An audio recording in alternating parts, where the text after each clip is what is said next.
Au nom de Dieu, le tout miséricordieux, le très miséricordieux, je continue avec vous les épisodes dans le livre Réflexions sur l'islam par Cheikh Mohamed Abdallah Draz. Docteur Mohamed continue sur le titre de notre vie sociale.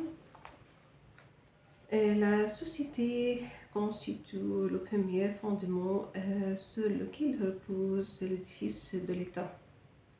Car elle est forte et solide, celui-ci restera à jamais stable, inébranlable devant les tempêtes et hors d'attente par les troubles.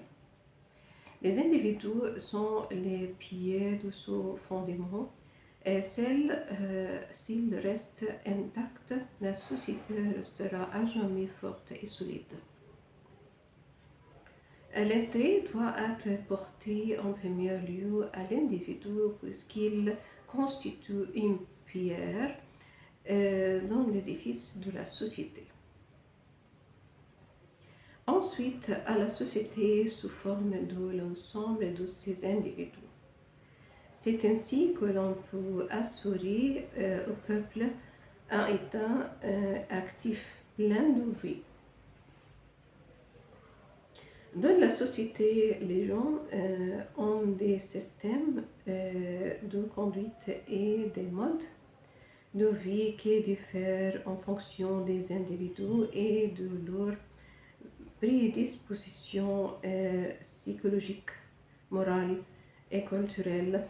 Elles sont listées dans le bas, s'élèvent au sommet, au marche, au milieu, ni en bas, ni au sommet non plus. Les mœurs sont le critère. Si ceux qui sont chargés de redresser la société veulent transporter le système d'en bas et celui du milieu au sommet, et ils doivent passer tout d'abord par les morts. Ils ont le fil qui aboutit à la fin. Mais auparavant, la société a besoin d'une conscience collective qui ne flatte pas, ne favorise pas, ne lâche pas et ne recule pas. Une conscience qui poursuit ce qui s'insurge contre la société et les contraint à revenir à la raison. Pour l'islam, à sa philosophie en matière de redressement de la société, elle suit à cet effet une voie à double sens. Un sens positif et un autre négatif.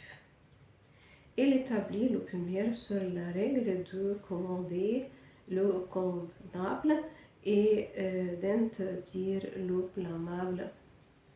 Dans un cadre individuel, mais aussi collectif, et d'intervenir pour réconcilier les antagonistes. Allah dit dans le Coran, mon petit établit l'office et commande le convenable et empêche le blâmable. Surah Luqman, verset 17. Aussitôt, Allah dit vous êtes la meilleure communauté qu'on ait fait surgir pour les hommes. Vous ordonnez le convenable et vous interdisez le blâmable. Sur la famille d'Imran, verset 110. Aussitôt, Allah dit et si deux groupes de croyants se combattent, alors faites la paix entre eux. Puis, si l'un d'eux se rebelle contre l'autre, alors combattez celui qui se rebelle, jusqu'à ce qu'il s'incline devant l'ordre d'Allah. Surah les départements privés, verset 9. Car au sens négatif, l'islam l'établit sur la règle du boycottage. Nous en avons un exemple évident dans le Coran, c'est celui des 3 hommes qui ont manqué au combat dans la bataille de Tabouk lorsque les musulmans se sont pliés à l'ordre du prophète, que la paix et la bénédiction d'Allah soient sur lui, de les boycotter complètement jusqu'à ce qu'Allah leur ait pardonné. Si la société applique ces 2 règles sur lesquelles repose la réforme positive et la réforme négative, elle pourra vivre en sécurité, en prospérité et en paix. Sur le titre Système de conduite des jeunes, Dr Mohamed continue. Selon leurs penchants et tendances, les gens peuvent se diviser en 3 catégories. La première, cette catégorie ne fait pas le bien et aime qu'on la loue et fait le mal et l'impute à un innocent. Si elle a un devoir, elle s'ennuie, mais si elle a un droit, elle le réclame avec insistance et n'accepte aucune excuse. Ce sont des gens qui ne se préoccupent que d'eux-mêmes, aveugles et sourds, qu'à aux doigts d'autrui. Si on leur fait du mal, le châtiment vient outre mesure. Elles répondent au secret par la publicité et au conseil par la diffamation. Si cette catégorie ne constitue pas la plupart des gens, la plupart des gens ont quelques traits de ce penchant. Il ne s'agit pas seulement de l'égoïsme, mais aussi d'un penchant à l'injustice et à l'avidité. C'est la propriété de gens qu'Allah qualifie des plus attachés à vivre, même n'importe quelle vie, qu'elle soit avilissante ou barbare, loin de tout sentiment humain. Cette catégorie a pour slogan dans la vie, soit comme le joueur au échec, prendre et ne donne pas, et si c'est impossible, prendre plus que te donne. Le 12e groupe, ou la 12e catégorie, les gens de cette catégorie sont peu nombreux. Ils se hâtent de s'acquitter de ce qu'ils doivent, mais tiennent également à leurs droits sans négligence. Ils ne prennent pas l'initiative de faire injustice ou d'attaquer, mais s'ils sont victimes d'injustice, ils se font justice et privent celui qui les a privés. Une fois qu'ils ont leurs droits, ils ne dépassent pas la mesure, ne serait-ce qu'un iota. S'ils se vengent pour leurs choses sacrées et ils n'exagèrent pas dans la punition. Leur slogan dans la vie est prendre autant que tu donnes. Allah dit dans le Coran, et point ne laisserait ni ne serait laissé. Sur la vache, verset 200, 279. Aussitôt, Allah dit à chaque interdit un talion. Sur la vache, verset 195. 94. La troisième catégorie, les gens de la troisième catégorie sont très peu. Elles passent de la justice à la grâce, ne commettent d'injustice à l'égard de personnes et pardonnent à celui qui leur a fait douteur, ne laisse personne dans son droit voir et lui concède certains de leurs.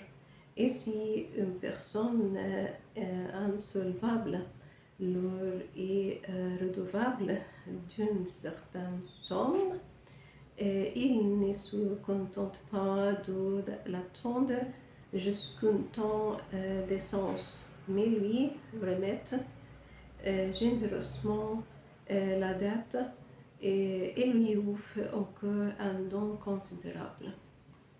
Ils ont pour slogan dans la vie: donne et ne prends pas, sinon donne-moi non plus que tu ne prennes. Voilà la trois catégories de gens. Pardon. Voilà les trois catégories des gens et voilà leur penchant et leurs principes qui les régissent dans la vie. Trois penchants, si nous pouvions les symboliser en calcul, nous mettions le signe moins devant le premier, le signe égal devant le deuxième et le signe plus devant le troisième. Quelle est la valeur de ces systèmes et ces principes au regard de l'islam? Faisons table rase de plans pendant et de commerce stagnant, à savoir le plan de signe moins et de la dépréciation, car il n'est seulement pas exécrable dans l'islam, mais aussi blâmable dans toutes les langues, partout les sagesses et dans toutes les législations célestes, la Torah, l'Évangile et le Coran. Voyons maintenant les deux autres principes, celui de la justice ferme et celui du pardon et de la bienfaisance. Avant de passer en revue le point de vue du Coran, car à ces deux principes, nous voudrions avoir une idée générale sur leur place dans les livres célestes précédents. D'où parmi les législations célestes se sont partagés ces deux principes. On prétend que la Torah et la législation de la justice sont répit et de la loi du talion impétuable, alors que l'Évangile, d'après nous, est la législation de la bienfaisance qui ne connaît ni dispute ni compte à rendre et le pardon sans punition ni querelle. Et ils ont établi ainsi des barrières de fer entre les mœurs dans les deux législations, de sorte qu'ils ne se rencontrent pas. Il est vrai donc cette carte. Lisons le livre qu'Allah a fait en confirmation des livres qui l'ont précédé et gardien des vérités qu'il contient en les préservant de tout changement ou remplacement. Lisons le Coran pour savoir à quel point ces propos sont justes ou loin de l'être. Qu'est-ce que nous trouvons? Il nous prévient que la législation de Moïse renfermait un certain fardeau et de la peine, et qu'elle était plus ou moins sévère et dure avec ses adeptes.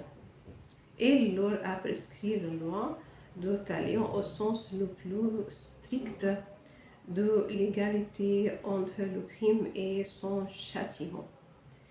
Cependant, nous trouvons un texte évident de la Torah qui inspire à la victime de renoncer à son droit et d'accorder son pardon au coupable.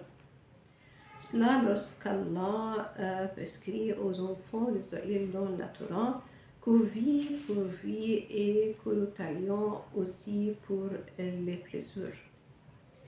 Mais il leur a dit ensuite, Allah subhanahu wa ta'ala dit, après quiconque en fait charité, cela lui vaut expiation.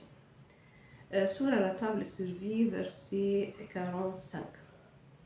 Elle nous parle également de la législation de Jésus qu'Allah a mis pitié et clémence dans les cœurs de ses adeptes et cependant elle appelle au jihad, au combat et à la coalition pour soutenir la vérité et la justice. Et comme Jésus l'a dit aux apôtres, qui sont mis secourus en Allah. Dans le Coran, lorsque le Coran a enregistré l'allégeance de la foi, oui, nous croyons le paradis. Ainsi, Allah a-t-il acheté leur personne et leurs biens. Ils combattent dans le soutenir d'Allah, dans le sentier d'Allah, oui, ils tuent aussi bien qu'ils sont eux-mêmes tués. Surah le repentir, verset 111. Elle dit ensuite dans le Coran, promesse vraie qui donne la Torah et l'Évangile et le Coran lui incombe. Surah le repentir, verset 111. Donc, il n'y avait pas entre les deux législations cette séparation totale qui nous a été décrite dans la charte de vie. Toutefois, nous ne pouvons pas nier que la sévérité et la dureté étaient les caractères dominants de la législation de Moïse, alors que la pitié et le pardon étaient ceux du christianisme. Maintenant, quelle est l'attitude de l'islam vis-à-vis de ces deux principes? Nous avons bien étudié les systèmes des gens et leur penchant concernant leur conduite. Nous avons trouvé qu'ils se divisent en trois catégories.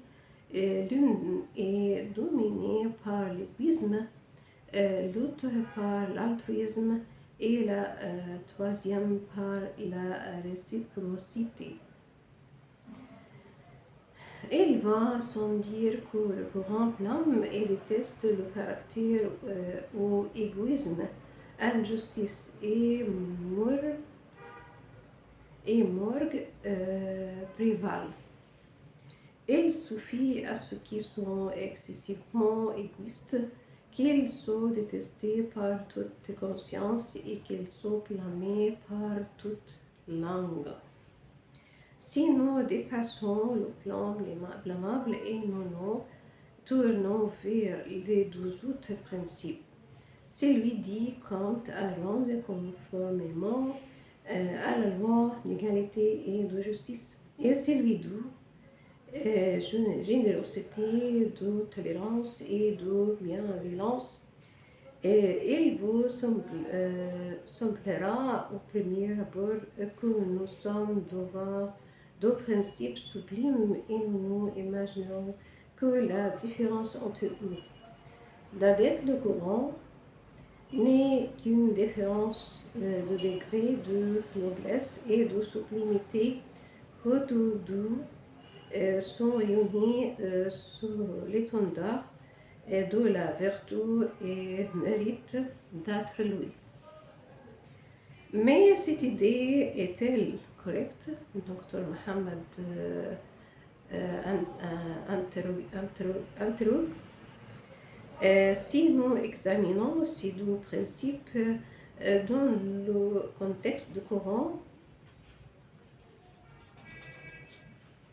nous les trouverons parmi les vertus commandées ou louées, la différence de place qu'ils occupent respectivement dans le contexte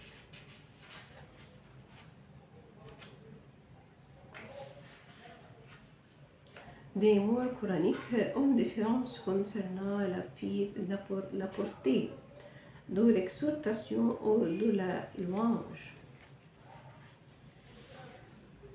Je le répète, si nous examinons ces deux principes dans le contexte du Coran, nous les trouverons parmi les vertus commandées ou louées, la différence de place qu'ils occupent respectivement dans le contexte des mœurs coraniques, une différence concernant la portée de l'exhortation ou de la louange. Lorsque le Coran a divisé les valeurs morales entre ces principes, il n'en a pas fait la division en deux, mais en trois, deux extrémités et une partie médiane.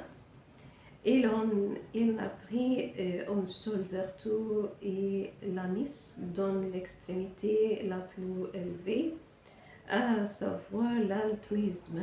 De même, il en a pris un seul vice et l'a mis dans l'extrémité la plus basse, soit l'égoïsme. Car à la partie médiane entre les deux extrémités, il consiste dans le principe de la réciprocité et l'égalité stricte en matière des devoirs et des droits. Cette base que la sagesse grecque comptait parmi les vertus parfaites, alors que le Coran n'y voit ni vertu ni vice, ni mérite d'être loué ni blâmé.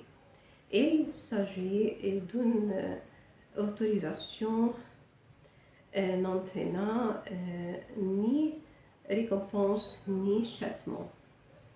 Celui qui en doute n'a qu'à lire les propos d'Allah dans le Coran et quant à celui qui supporte ce cœur à lui-même après avoir été laissé, alors pas de voix contre cela.